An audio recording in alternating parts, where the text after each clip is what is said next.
So hello and welcome to the Think Tree interviews. Today I'm talking to Jon Hutchings from Lotus Publishing. So hello Jon. Hello Kush. Hi. So my first question to you would be, what made you become a publisher? Well, I've been in publishing for a good few years before I became a publisher, and I wanted to start a company that had a special niche that had been untapped. So I actually initially got into publishing books about driving. All right. And they sold okay for 3 or 4 years, and then a friend of mine had she was a therapist, massage therapist called Mary Sanderson, and she'd written a book on soft tissue release, which was a particular type of massage therapy. She knows in publishing.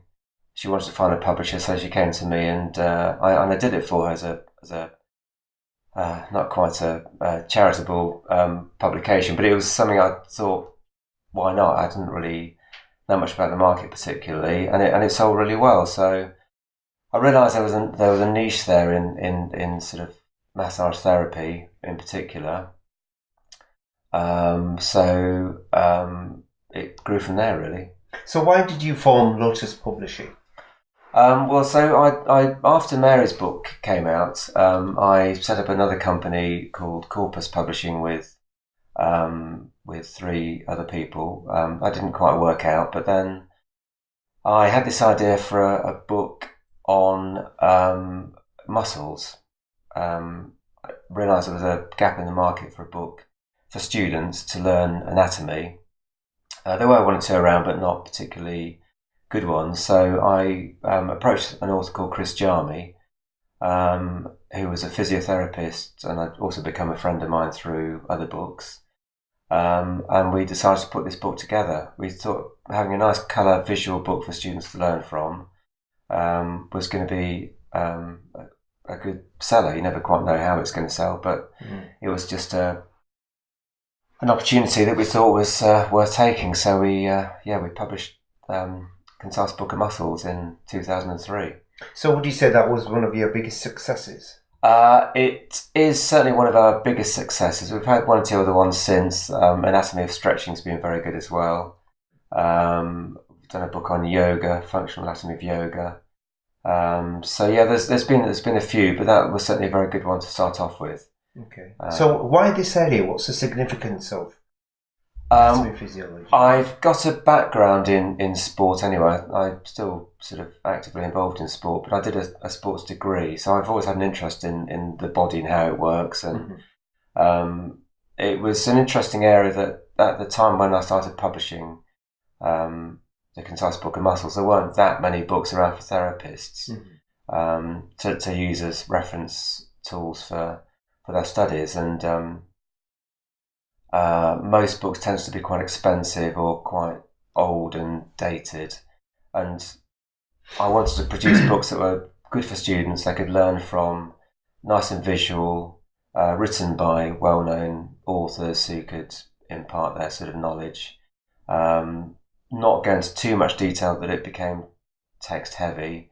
The visual aspect was always quite key, and that's always remained our sort of predominant theme, really, having nice visual books that people can use and learn from.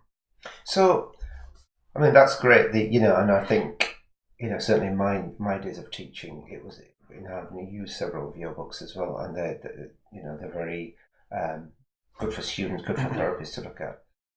So, is there a significance around qualification? How have you linked that to your books? So with most of the books I've tried, if they're appropriate for students, I will try and I used to approach iTech to get them onto their reading lists, and quite a few were on the reading list for iTech. They're perfect for that level of student just beginning in the industry. The idea of the books is mainly sort of student stroke early practitioner, so people just starting out in the industry, wanting to learn details without being too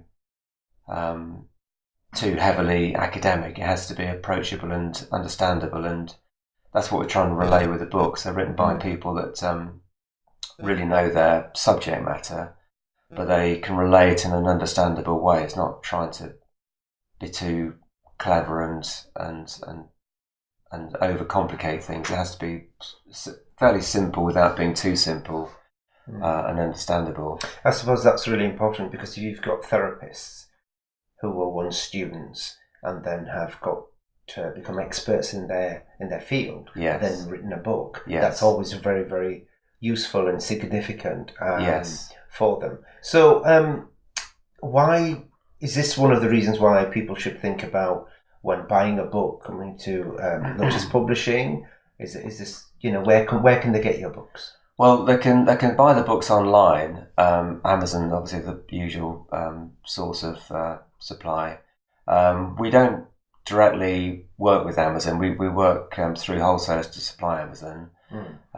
People often look at the prices on Amazon and think, why they're so cheap, but we can't influence the price on Amazon. They literally buy from a wholesaler and they supply that price. But it does make them much more affordable for students. Okay. The Amazon margins are very tight, so they can sell at a very good price.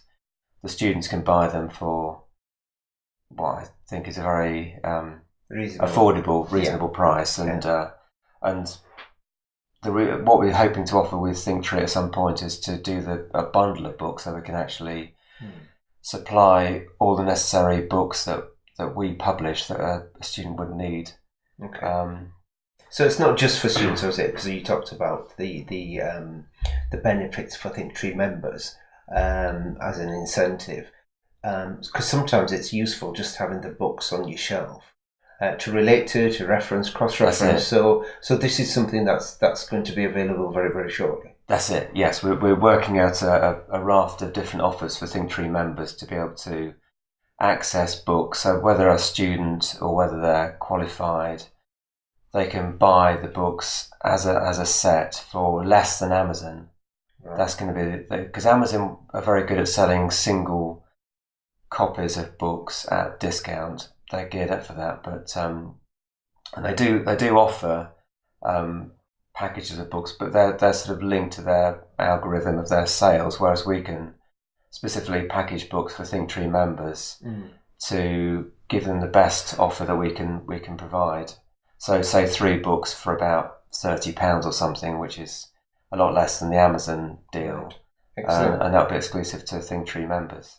So have you grown your business to become international then? Is it? Yes, well, when we started out, I needed to find a partner in the States specifically to be able to distribute over there. So I contacted a few publishers, and the one that I ended up publishing with is North Atlantic Books, a very, very progressive publisher based in California. They were the first people to come back to me, and we've worked with them for the last 16, 17 years, and they've been really good to work with. Very, very encouraging and very supportive. And then we've also worked with other overseas publishers.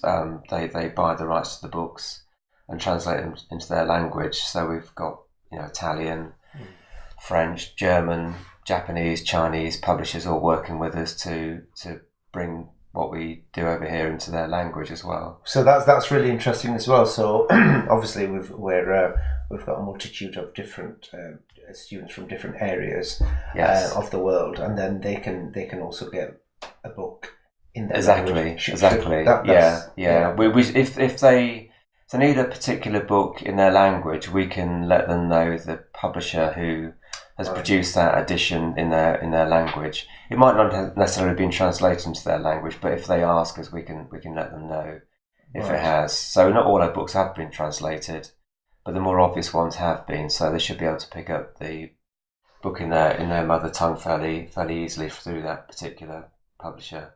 Excellent. So where do you see the future for Lotus Publishing? Where are you going? Well, we're going to continue producing the same types of books. We always try and produce books that are different to what other people have tried. So we research the market fairly heavily. Mm-hmm. We see what's around. We see what people are publishing. We just try and find. There's always a gap in the market somewhere. There's something a bit different that people haven't done before. And then we try and produce it with the best author that we can find. And then produce, hopefully a colourful, affordable book that's adding something extra to what's already out there. So how do potential authors start then? So we might have some Thinktree members, or course providers that want to publish a book. Okay, so what they can do is they can just email me, john@lotuspublishing.co.uk, or look at the website lotuspublishing.co.uk, and they can just contact me if they've got a good idea. Mm-hmm. I can research the market, see if there's a gap there. Right. And yeah, we can work together. We're happy to hear from people if they're interested in. When everyone's apparently got a book in them somewhere, it just depends if it's one that's going to sell or not. So we have to do the research on that and see if it is one that's going to sell. But yeah, always interested to hear from people. So what makes a good book? Well, one that people obviously want to buy. I mean, I think if it's appealing, if it's colourful, if it's well written, I suppose the hardest thing is to work out what people actually want to read about, and that's what I suppose we quite enjoyed seeing, is publishing a book that we think maybe people are interested in reading about, but it's something that's new, so we don't know for sure. There's no real market research there, and finding out that it's something that sells really well that we hadn't expected. So sometimes you might publish a book that you think it's got a massive market, and the market doesn't appear to be there. But alternatively, or on the other hand, you might find a book that you think hasn't got a massive market, but just people consistently keep on buying it. So the one that we did, the soft tissue release one, the first one I really did was, we thought initially it might sell a few hundred copies, and it's probably sold about 20,000 copies over about 15 to 20 years. So yeah, it's been a good solid seller. Yeah. So that our future authors don't necessarily have to be academic, but must know their subject, must have an understanding, expert in the field, that kind of thing. That's it. The key is really knowing your stuff and knowing the market. If I heard a guy on the radio this morning talking about writing a book, he's become a bestseller, and he was saying the key is getting the information onto paper, not so much the grammar and the spelling, because we've always got editors that can do that for the authors. So some of our authors probably would accept that maybe they're not the best writers, but they really know their stuff. And we can always make a book that maybe doesn't read initially that well into a really well-written book, just by the skill of somebody who's got that editing skill, but hasn't got the technical know-how of the author. Okay. So I mean, authors, spend the whole life doing what they do, and they will have the knowledge there, but it's just a question of how they relay the knowledge to the student or the other practitioner. Excellent. Well, thank you very much, John. It's been great to see you.